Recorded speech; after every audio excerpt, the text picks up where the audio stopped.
नमस्कार. आज आपण डब्यासाठी दोडक्याची अशी भाजी बघणार आहोत. ती झटपट होते व खाण्यासाठीही खूप चविष्ट आहे.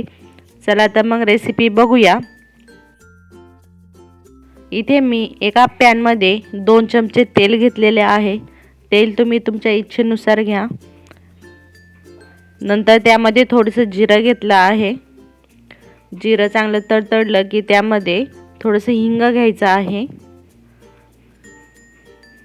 हिंगाने भाजीला चव छान येते.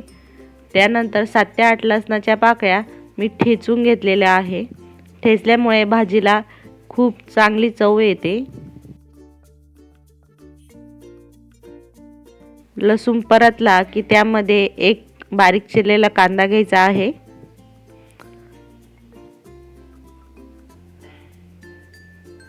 कांदा तेलात चांगला परतून घ्यायचा आहे. नंतर त्यामध्ये एक बारीक चिरलेला टोमॅटो घ्यायचा आहे. टोमॅटो ही चांगला मिक्स करून घ्यायचा आहे कांद्यामध्ये. त्यानंतर चवीनुसार मीठ टाकून घ्यायचं आहे. मिठाने टोमॅटो व कांदा लवकर शिजतो, त्यामुळे लवकरच टाकून घ्यायचा आहे. नंतर मी चणा डाळ 15 ते 20 मिनिटं पाण्यात भिजवून घेतलेली आहे. या ठिकाणी तुम्ही तुरीची डाळही वापरू शकता. डाळीमुळे भाजीला खूप चांगली चव येते. आता ही डाळ टोमॅटो व कांद्यामध्ये चांगली मिक्स करून घ्यायची आहे.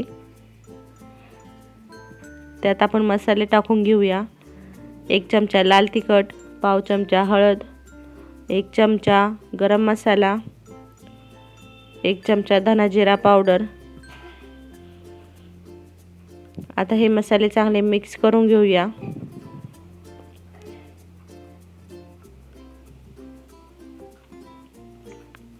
नंतर दोडक्यांचे शिरा काढून मी असे बारीक तुकडे करून घेतलेले आहे.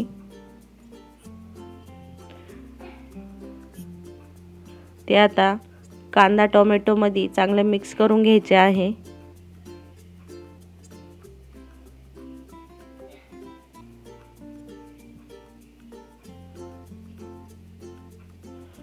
नंतर पाण्याचा शिपका मारून घ्यायचा आहे.